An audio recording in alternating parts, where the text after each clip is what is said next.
Hello and welcome to Overtime Hockey Talk. My name is Mark Paul, and my co-host Justin Baker and I are continuing our top 20 of each position. And on today's show, the top 20 centers as promised.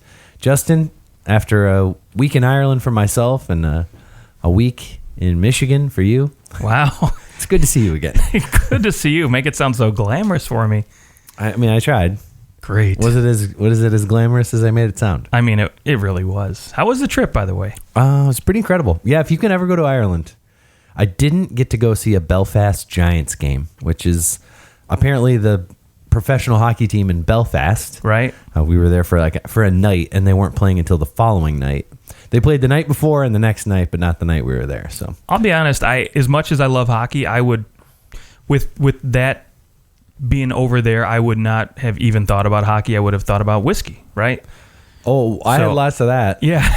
Good boy. Yeah. I mean, I would have watched hockey while drinking whiskey. Okay, there we go. Is like every other day of the week, whether I'm in Michigan or Ireland. But yeah, so yeah, Ireland's incredible. I strongly recommend visiting.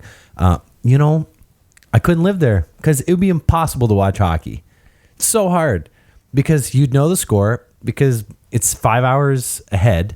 So, but a game starts at midnight at earliest. You can't. That's true. You're not. You might be able to watch a game here and there live, but for the most part, you're waiting until the next day, and then you've already seen the score because you're probably going to work if you live there, and then the next night you're going to watch a game that was played the day before, and I don't know. I just couldn't do it. I have a thing against. I have a really hard time watching a taped game. Yeah, I don't mind it so much, but yeah, that's the thing. Like, I'm so tempted to just look up the score already, especially like now. I mean, half the reason I watch a lot of hockey games is from a fantasy perspective too, right? So, sure. I'm checking out guys that I have on my roster, your Manthas, your McKinnons, or whomever you have on your team. And so, like, I would be tempted to just pull that up, and then I'm like, oh, crap. Well, that was the score last night. Why the frick am I? Okay, whatever. And so that would ruin it for me for sure. Yeah, especially when your team loses. And, I mean, honestly, on YouTube, they have such a good recap on it. They do those nice little 10-minute recaps. Yeah, they do. Yeah. Yeah, and you get almost every shot on goal. So you're pretty much covered. But it's just not the same. I couldn't do it. I couldn't live over there because of that fact. It would drive me nuts. I was like, I don't feel like I could be invested the way that I'd want to be. But anyways, back to our top 20 centers, or on to our top 20 centers. If you didn't listen to the show of our top 20 goaltenders, I strongly suggest it. A lot of times you listen to, I know we're not the only ones out there who rank things. We do the best ones though. We do. The top 10 of each team. You can go back and listen to all of those. Next show we'll be doing the Edmonton Oilers. So that's it's everyone knows who's number one, number two, number three. No, maybe not. I don't know. And number one though. I might surprise you with no. Number one, yeah. No shocker. But needless to say, most of the time, a lot of those lists, they end up being pretty similar. And you listen to guys and they're like, yeah, I had two guys flipped. And that's their controversy. 14 and 15 were different. But our goaltenders were very different. We had some drastic differences in our goaltending. So I think that's always fun when you get two different perspectives, especially since Justin is, I don't know. Do you consider yourself a current goalie or a former goalie? That's a good point, actually. I hadn't really thought about that. And I think I'd like to consider myself a current goalie since I'm just barely a year removed from last time I played. You're like on the shelf, but like you're not going to be... Still on IR, yeah. Yeah, you're still on IR. You're recovering. So, yeah, I'm not like... I consider myself like a... who would I compare it to? I don't even know. Whatever. Move on. Get past it. You're like Mike Fisher a couple years ago. There we go. You're just waiting for the right opportunity. There it is. Okay. All right. So top 20 centers. I don't know about you and the way that you ranked your players, but I did mine by, just like my goaltender, who do I want on my team for this regular season? Not like, oh, what's this guy going to be in the future? Like, obviously we know there's some guys who are, if you have to draft a team, you're not going to take Sidney Crosby near the top because the guy's 33 years old and chances are he's he's not going to be who he is for another 10 years. So actually, he won't be. I can guarantee that. I'm willing to go out on a limb and say that 43-year-old Sidney Crosby won't be able to keep up with whoever the heck comes in the league in the next 10 years. That's a good point. Yeah, another thing I did too is I tried to take injuries out of the equation.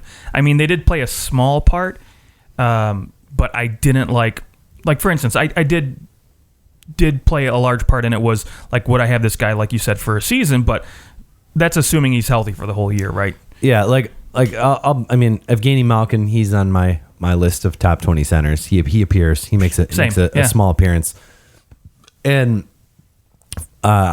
he's injured right now. But I wasn't gonna let a short term, like a current, okay, the guy's gonna miss a month or whatever, however long he's out for. It's not gonna affect my list or his place in it. Exactly. All right. Well, with that said, how about your just miss? I just missed. Okay, I got 4 people on my just missed. All right, I've got 3. Okay, fair enough. I got Zibanejad. Okay. Yeah, off to a nice start. Yeah, very good start in New York. He's looking like he's coming into form, but a lot of a small piece of the way I look at a lot of guys too is past production, right? Obviously, Zibanejad could be a guy future-wise where I might say, maybe next year or the year after where he could crack the top 20 if his current production rate continues to grow like it has been, and he looks like he's coming into form as the number 1.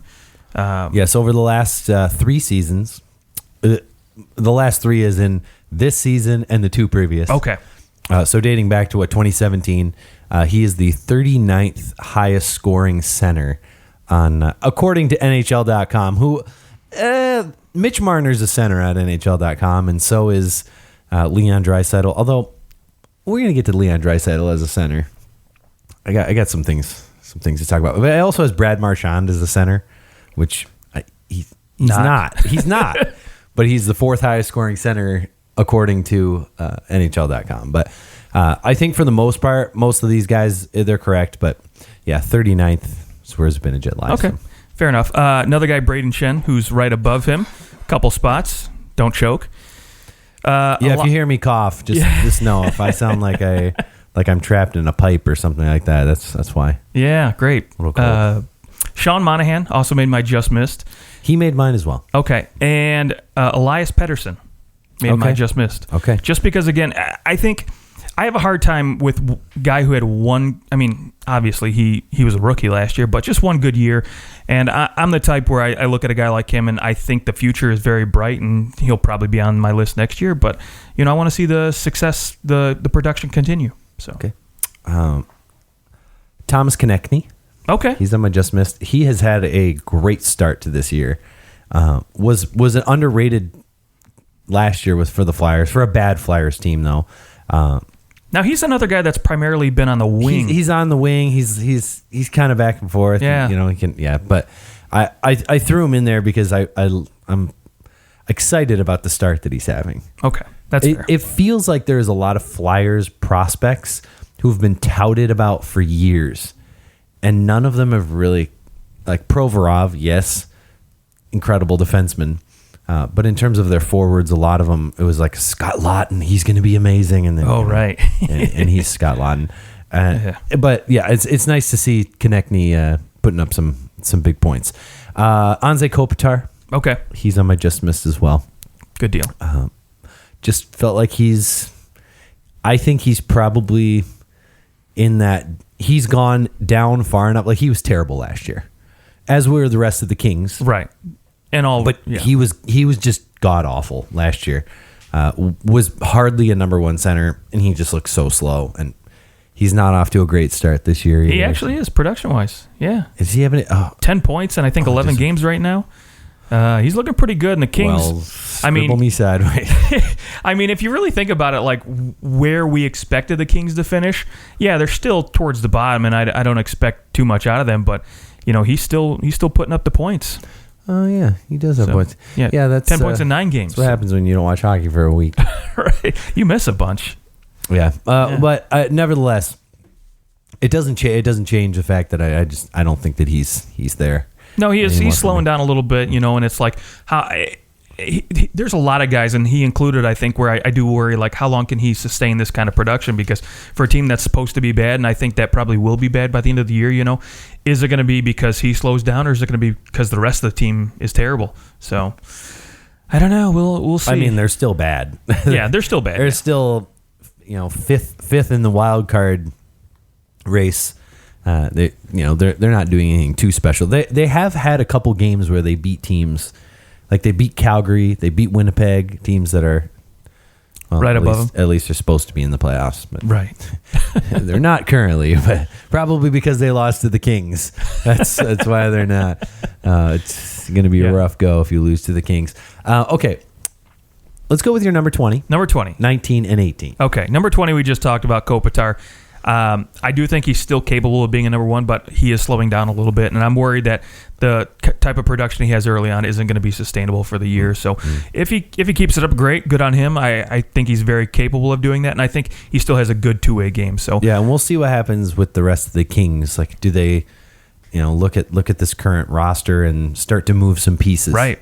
Yeah, Quick starting to come back into form a little bit. So do they try to maybe move him? And I've also heard some rumors about them looking to trade Quick. Right, there you go. So number 19, hometown boy, Dylan Larkin. I love where his game's going. I think he is... Dylan Larkin didn't make my list. Did he not? No. Wow. He didn't even cross my mind. I mean, okay, I didn't even cross my mind. It's not an insult to him. Yeah, maybe that more speaks to like the amount of good centers that are out there. If we do a top 30, he's in my top 30. Okay. Yeah. Fair enough. I mean, granted, he is only 19 on my list, so not too high. But and the number 18, Logan Couture. This guy is very capable scoring goals, and I think now that there's no Joe Pavelski in front of him and he's not slotted behind the second line, Oh, I mean, he was incredible in the playoffs. Oh, absolutely. 14 goals. I mean... Like, he was just unstoppable. Yeah. So, yeah, I agree. Yes, Logan Couture is my 17, so okay. we're pretty close on that one. 20, I have Nicholas Backstrom. Okay, a little higher on my list, but... Yeah. Yeah. Nicholas Backstrom, reason why he slipped to 20, I'd love to have him on my team. It's not a knock on him. It's just that the guys ahead of him, I have Elias Pettersson at 19, guy that missed your list, but I just think an unbelievably dynamic player where Nicholas Backstrom needs Ovechkin, or like he needs other people around him because he dishes the puck so incredibly. But well, he's not a goal scorer. He's not a goal scorer, and he's also not a guy who's driving his line anymore, and so. That bumps him down on that list. I love his playmaking ability. Still an elite playmaker, but to me, he's slipped. He's not as fast as maybe an Elias Pettersson, who slightly edges him on this list for me, and maybe a little bit of a bias in terms of like Nicholas Backstrom is one of those guys who has been so good for so long that it's almost like, is there a new guy we can put in there? Because I'm bored of you now. Like I've done this before. I'm Backstrom bored and of you. Ovechkin. Like how many? Think. They through, try to put Kuznetsov in there, but then they go back to old reliable when things get a little shaky. But it just seems like maybe the Capitals, because we've watched that movie so many times, that it just kind of gets a little bit old. But I get that. But and alas, he's not like an exciting player either when he's on the ice. Yeah. Right. Yeah. Okay. And then my 18 is actually another Capitals center, Evgeny Kuznetsov. Ooh. Okay. Good deal. Yeah. So there's actually quite a few teammates in this top 20 list. It made me see, wow, okay, so there's a lot of good centers in this league, but several teams have done their best to get two of them, which leaves a lot of teams without any centers. And when you just think through some of these teams now, you look at their roster and you go, oh yeah, no wonder they're not doing great because they don't have one of these centers. And a lot of these centers are on good teams. Right. So. No, I mean, you look at a team like Minnesota, their number one center is Eric Stahl. Right. Chicago's got Jonathan Taves, but beyond that, it's like, who's their number two? It's Strome? No. Yeah. Like, move on. So, and you can see it, too, with the success these teams have. I mean... Yeah, I mean, ironically, I guess you've got Arizona, who has... Nick Schmaltz. who's tearing it up. He is tearing it up a little bit. Yeah, I'll give him that. Anaheim, you're going old school with Ryan Getzlaf, and... But they're all doing well. Even Vegas to a certain extent. I don't know if you have any of their centers on. I do not. Your top 20. I've got Mark Stone. I don't either. I'm sorry. I was about to say in fantasy, and that's about it. But Oh, okay. Yeah, sorry. Yeah, you're allowed to have him in fantasy. Yeah. But hopefully he's not listed as a center like every other no. player. Okay, let's go 17, 16, 15. All right. So 17, I got Nicholas Backstrom. We talked about him. I still think he's an elite playmaker. Granted, he is, getting up there in age, but he's from a fantasy perspective, he's always worth having because he's going to get those primary assists to Ovechkin. Yeah, absolutely. And whether he's with Ovi or TJ Oshie, he still has guys that he can dish the puck to who can put it in the back of the net. And so he's having success still. I think he's got 9 points in 10 games right now. Number 16 for me, Sebastian Aho. I think this guy's got a lot of potential, and I think even right now he's still an elite centerman. I think he isn't off to a really good start right now. I think he's only got like 5 points, but I think his two-way game is incredible. I think he is the next, in my opinion, maybe Patrice Bergeron. He could be that type of player for the Carolina Hurricanes. I don't think he'll ever be that good defensively, but he's got an offensive ability and a defensive ability that is very, very good in my opinion, and I think only going to get better. So for me, number 16, he rolls in there. And at number 15, I've got the other Washington center, Kuznetsov. Okay. So, I'm not sure why. I guess is Sebastian Aho, according to NHL.com, he might be listed as a winger. Is not a center, which is... Just scroll down the teams and you can maybe... He's listed as a right winger. Winger? Stop. Yeah, so they have Marner as a center, but Aho as a winger. Get it together, NHL.com. Or is it SAP? It could blame be. Yeah. Let's blame SAP. Why not? Because who likes SAP? If you work for SAP, it's okay. We still like you. Okay, so I already said my 17 is Logan Couture. Yep. My 15, I'm skipping 16 for Are a you? second. My 15 is Jack Eichel. Okay. Who is off to a great start. He's my number 14, by the way. Okay, yeah. All right, so not too far off there. And at the beginning of this year, I have a lot of question marks about Jack Eichel coming into this year. Rightfully so. And Buffalo's off to a great start, and so is he. They were last year. And it's really, I hope they can continue it because it's good to see. Like I mean, even from a Toronto Buffalo, I'd love to see a Toronto Buffalo first round. That'd be a lot of fun. That would be actually. That'd be a blast. Yeah, and they've got Olofsson now on the wing, who's now he's got two great wingers, right? He's got Skinner and Olofsson. Yeah. He's got guys Reinhart, so he's got more weapons this year, and I think he's matured a lot more too, which is great to see. And he's out there a lot when Darlene's out there, and that not going to hurt anybody, right? Yeah. My 16 is Leon Draisaitl. Okay, now I left him off because to me he's a winger. Like he came in the league as a center. But he's making his mark now as a winger with McDavid. So I couldn't put him on here. When we do our left or right wings, whatever we decide to do list next, he will more than likely be on that list for me. Yeah. Okay. So when you controversy. Go and you take a look at some of the Oilers statistics, you'll see that Leon Draisaitl has taken more faceoffs than anyone on the Edmonton Oilers. He's taken 154 faceoffs through the first 10 games of this year. He is taking faceoffs, which is a huge part of playing center. Sure, absolutely. Is being able to take draws. So he's taking the most draws out of anybody on this team. He's probably better at it than next McDavid. Is Nugent Hopkins, then Sheahan, then McDavid. McDavid's taken 90. So just a little over half of what Draisaitl. Now, I know positionally speaking, defensively speaking, he's playing more of a winger role. Absolutely. But he's taken all the draws. And maybe that's the genius of Tippett here. And then he's in the position to play. Like, sometimes you can't switch. So he's playing both.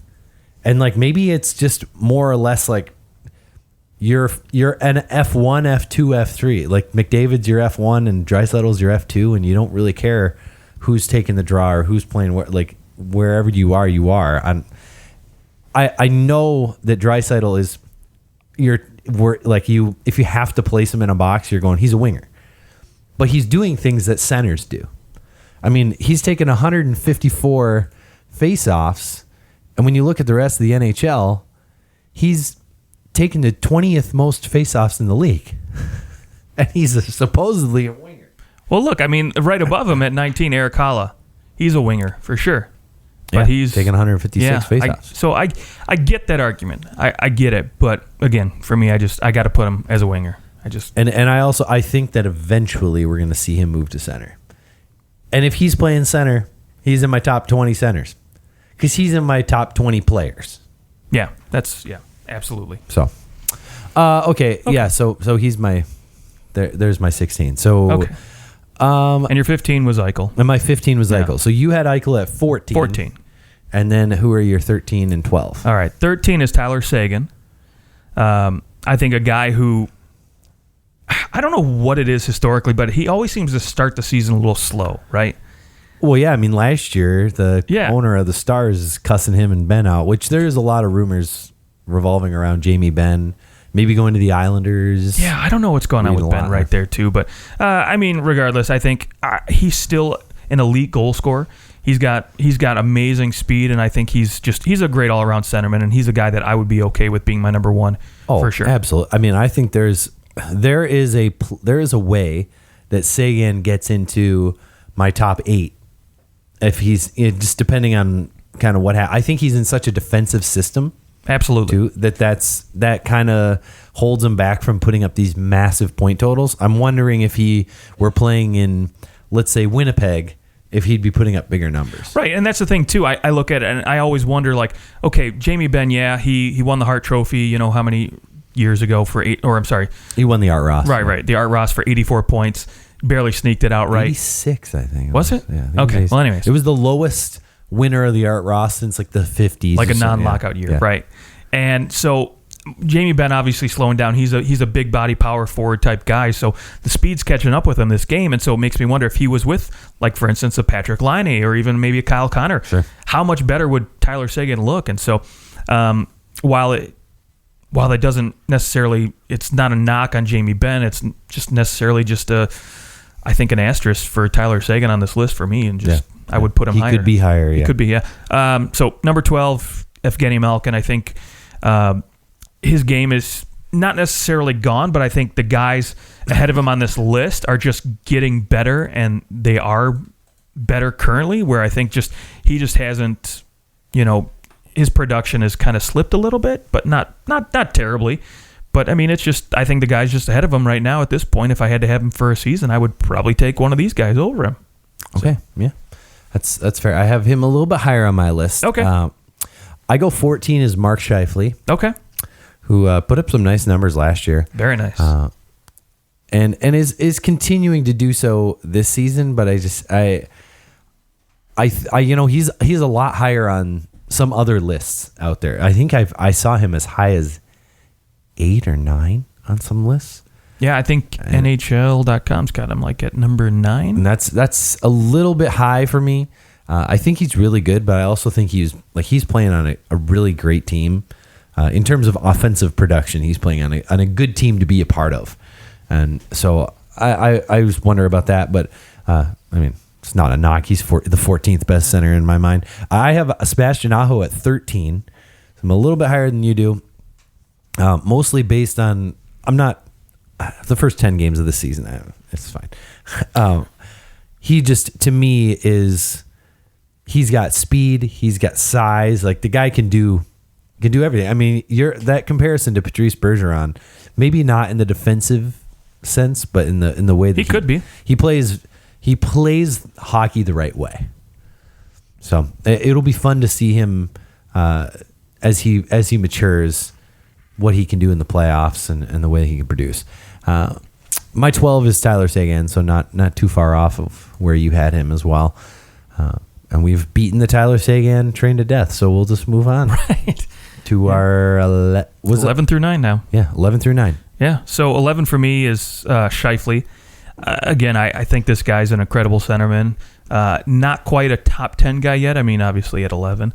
But, yeah, his game is just continually growing. I think, a couple years ago we saw him at 82 points, and he hadn't even had like a dynamic winger yet. Yeah. And so now he's got that ability to pass the Laine or Connor, depending on, where one of those guys want to be put up in the lineup. And as always, Blake Wheeler is not a bad guy to have on your side, who dishes the puck almost as good as anybody else. I think he might be up there with the Thorntons and the Crosbys in terms of the way they can dish the puck. So So he's getting there, and that's why you see him hover around that 30 goal mark, and I think he's potentially going to probably do 35, maybe close to 40 this year, depending on how many pucks Laine can put in the back of the net. So for me, he rolls in at number 11. Number 10, probably one of my favorite centermen, a guy who doesn't historically put up the points as well as some of the other guys ahead of him on the list, but is just a beast on the faceoff and a beast defensively, and that's Ryan O'Reilly. Yes, I have him at 11. Okay. So yeah, I don't think anybody's better at faceoffs than this guy, in my opinion. Maybe Bergeron is up there, but he consistently leads the league in faceoff, Right. or is like one of the top faceoff guys every year. yeah, and for a guy of his size too, he can still move his feet really, really well, which is always phenomenal. Yeah. And then at number 9, I have Steven Stamkos, consistent performer. I just think, again, I think with the guys in front of him, I would probably rather take over the course of a year at this point, but that's just me. Yeah, I mean, Stamkos still put up 45 goals last year. Yeah, freaking incredible. And no one's complaining about 45 goals. Nope. I've got Ryan O'Reilly at 11. Okay. 10, I have Evgeny Malkin. So I've got him a little bit higher. Couple spots, yeah. I know he kind of fell off last year. The year before that, I think he was on NHL.com's list. He was ranked the 4th best center coming into that year. It's crazy to think he got Crosby and Malkin. It's just still, even now, it's like, how'd you get both those guys? But I'm just not ready to take him out of my top 10. When he's healthy and he's going, he's unbelievable. I think this might be the last year. There's a chance maybe he just has this crazy year and he comes back and he's ready to go. He recovers from this injury. And Well, he did say he lost a bunch of weight. He's a lot leaner than he was, so maybe he'll have the legs back. Adjustments, and so I think there's a chance that he does produce the way that he used to. But if he doesn't, next year, I think he's still capable of being a point per game guy for sure. Yeah, he just may not be top 10 center anymore, but I'm not willing to put him out of there until he takes himself out of there. Like, he's been that good for almost 15 years now that it's just, I'm not going to take him out of there until he takes himself out of there. Fair. So he's my number 10, and then my number 9, I also have Steven Stamkos. Good boy. 9. Yeah. Yeah, I mean, I went back and forth. I said, should I have, because I have Braden Point at 8. So Okay. There's another duo. Yeah. Tampa. I went back and forth on this, and what really probably I would say pushed me ahead. They're just so similar. You look at Stamkos, 2.61 points per 60, and Braden Point 2.69. So they're right there with each other. Very similar in terms of goals 5-on-5. Braden Point had 6 more, but Stamkos had so many on the power play. He was just a beast on the power play. So they're such different players, and I think they complement each other so well.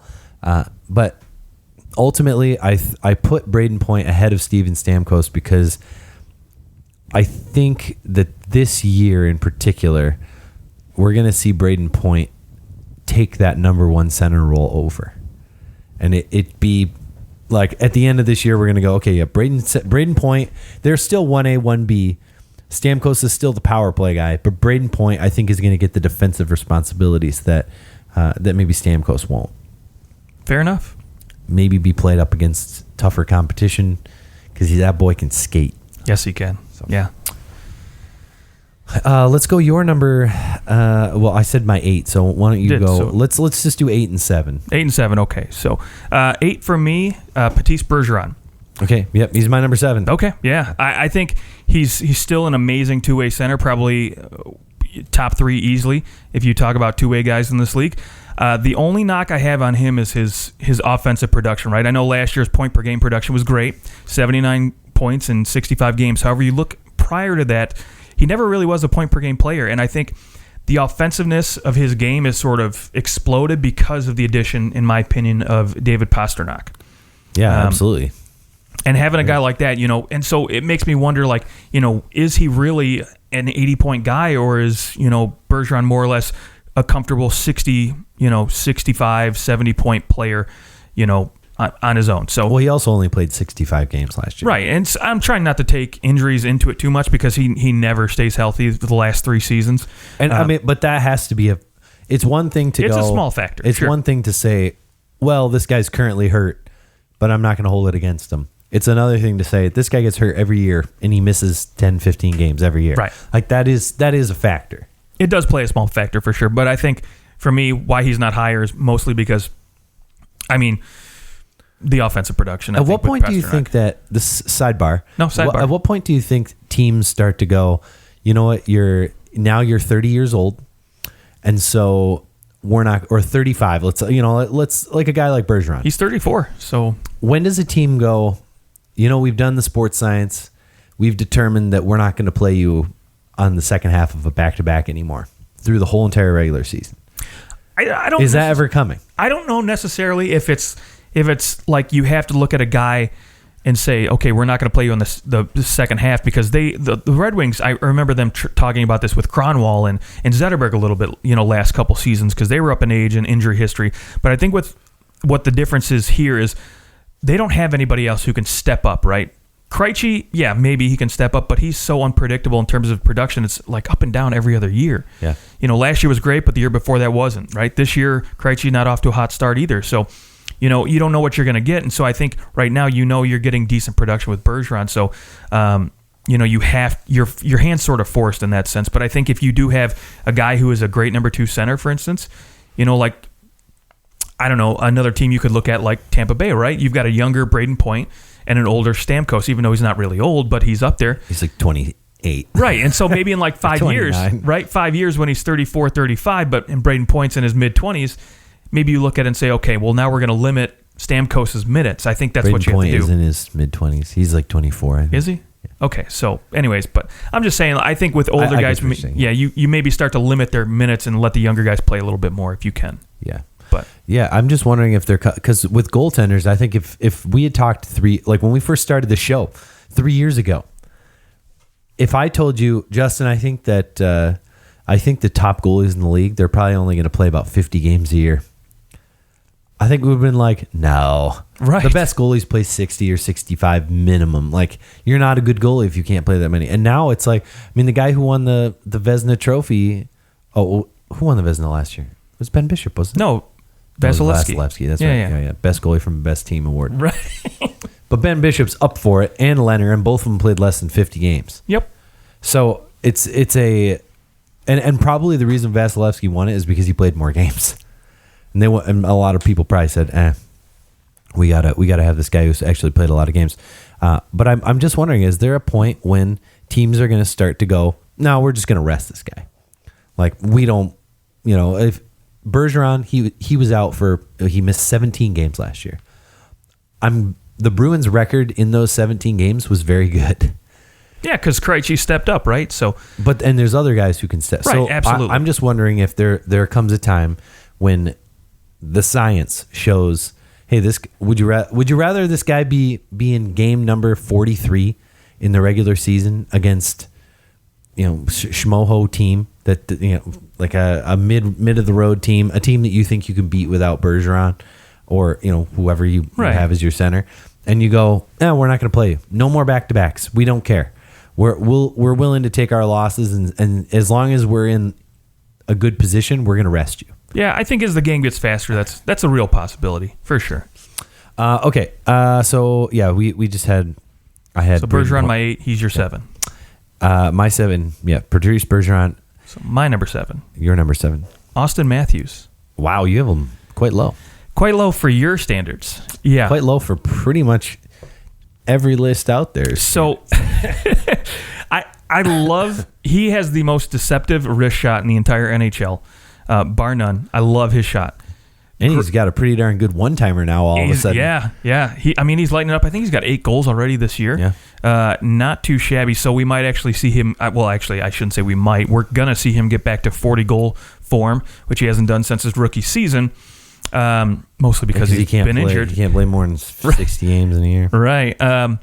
But for me, the one thing I question, and maybe you know a lot more about this because you watch a lot more Leafs games than I do, but his two-way game, right? I think when I look at Babcock over last year and a little bit this year, Babcock trusts Tavares a lot more with the two-way game, right? Sure. With Marner And I think maybe that's something that Matthew still has to learn, and I think that's a part of his game that still needs developing, because once he gets that down, I think in a couple of years, he'll be unstoppable. He'll be an easy top 4 center for me. But right now, I think just that little piece of his game is lacking. I think the guys ahead of him on this list for me are guys that have maybe that bit of their game, they're at it a little bit more. Okay. Yeah, I think in terms of goal scoring, he's higher on this list because he might be the best goal scoring center in the league. He doesn't have more goals than everyone else on this list, but it's more because of injury. Like in terms of goals per game, he's it. No, I absolutely agree. I think he's the best goal scorer on this list for me. So, yeah, I mean, I have him a little bit higher. Obviously, I said I have my Patrice Bergeron at 7. Right. When I think of his game, well, we'll get into him once we get to him on the list. So let's go to number 6. List. My number 6 is Alexander Barkov. He is mine as well. Okay. Yeah, a few lists had him at 4. Mm-hmm. NHL.com's had him at 4, and so did a couple like Bleacher Report. I just pull up a ton of lists just to kind of compare and see where other people put see why guys everybody else's sucks compared to ours. Yeah, exactly. Yeah. So he's my number 6 because he is never in a position to make the playoffs. And if he it's hard for me to go, yeah, that guy's the 4th best center in the league, but his team, he can never make the playoffs because the rest of his team is so bad. Is it really that way, or is there some flaw? Is there something in his game? Now I still am at number 6. Right. So it's not like it's that not bad, a big enough flaw. But I just wonder, is there something that he maybe doesn't have in terms of, I don't know, that presence or that, like, why do his teams not make the playoffs? So would you say the same about McDavid then at this point? You start to wonder about his game. But when you look at the Panthers and you go, okay, there's some nice pieces. There's been some nice pieces there. It's mostly been a goaltending issue, I guess. But you look at the guys that he's playing with, and you're like, he's got good wingers. Like Huberdeau is phenomenal. He's played with good players. I think he's listed as a center too. He's got Vince Trocheck. Yeah, he is. He got Vince Trocheck behind him. Now, granted, last year he didn't, but still, you got Vince Trocheck as your second line center. That's nothing to bat an eye at. And when it comes to the rest of their team, though, for some reason they just can never get in, and it's like, I just wonder, could it be partially him? I mean, probably not. Probably not. I think a lot of times it's been goaltending and defense, and I think systems do play a bit into this a little bit. I honestly, if you look at his production, it doesn't jump off the page except for last year. But to me, last year he had an unreal league, right? Which is because you don't have Vince Trocheck, and so you're relied upon even more. No, I get that. I think too last year with the goaltending woes they had, you expected him to go out and put up a couple points every. And they night. had an amazing power play. They did, yeah. And I think with Quenneville now, Grant, he's got 8 assists, no goals so far through 9 games, which is kind of funny to think about. But to me, Barkov is one of the better 2-way centers in this game. I think he has the potential to be Bergeron on crack offensively. So on crack, yeah. But he has through this year 9 games he has no goals. Right. Yeah, that's what I was just. I mean, 8 assists, but no goals.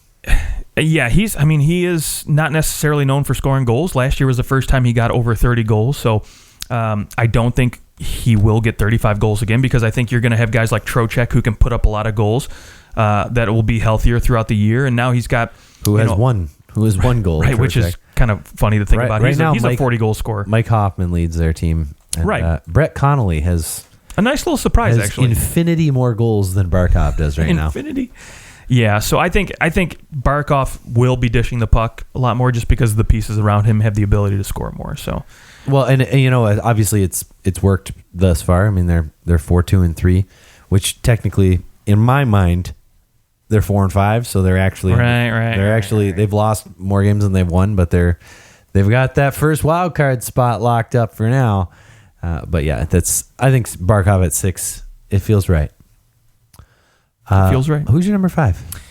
My number 5, Braden Point. Oh, okay. So you've got him in your top 5. Yeah, this is a guy. All right. I love everything about his game, to be quite honest. If there's one guy I think, if I had to think future-wise outside of Connor McDavid that I would go with, this would be the guy. Wow. Okay. But again, we're not talking futures. We're talking this season. If I had to take one guy, he would be 5th on my list. He's got it all working for him. I mean, he's not a big guy, but the dude can skate. The dude can he throws his body around well enough, and he can play defense like no one's business. Yeah. And not to mention, he just puts the points up. What would happen if he was on a not so good team? You wonder sometimes, right? This isn't me. I'm not trying to take anything. I have him at 8, so it's not like No. I vehemently disagree with you. I do think that I would rather have Barkov probably over Point, but I wonder. Point has never been on a team that is bad. He's always been on this great Lightning team, and I wonder how much. Obviously, being on a good team can make or break your career at times. Like sometimes there's players we think should be really good, and they end up in a bad organization and they never pan out. So you definitely have to, give some credence to, hey, he's in a good organization, therefore he has developed properly and has developed maybe into like the very peak of what he could be. I just wonder how much is Braden Point, how much is the fact that he has some other top 5 at their position talent in the league. Yeah, and I think I don't disagree with that wholeheartedly. I think when you look at, for instance, another guy on my list a little higher up, well, I'm sure you have him higher up. Well, you do have him higher up because you haven't mentioned his name yet, but like Sidney Crosby, right? Nobody's ever played wing for him. I didn't say him on my Just Missed. Oh, you didn't? Man, yeah.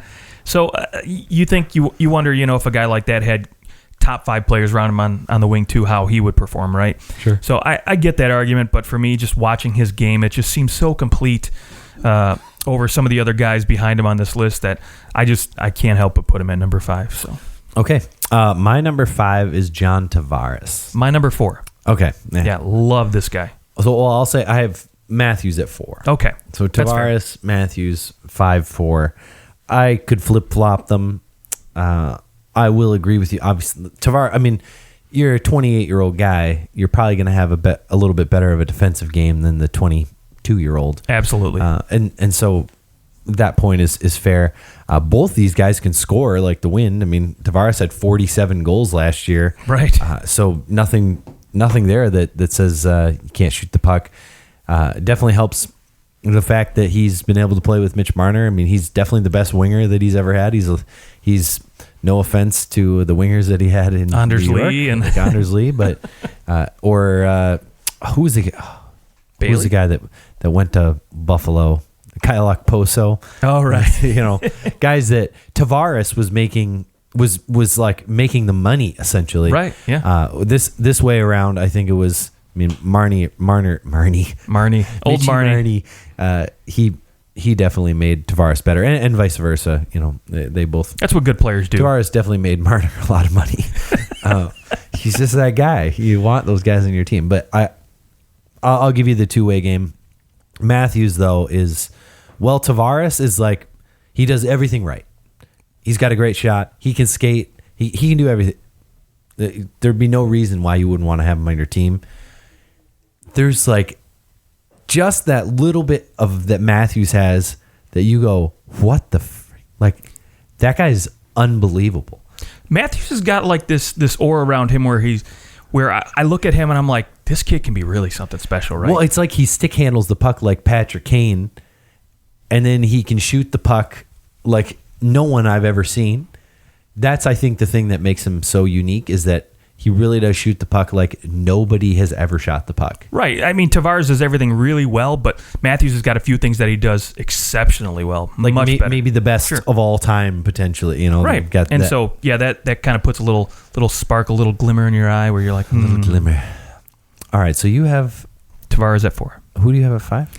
At 5, I had Braden Point. Oh, that's Point. Okay. Yeah. So we got Tavares at 4. So something tells me we got the same top 3.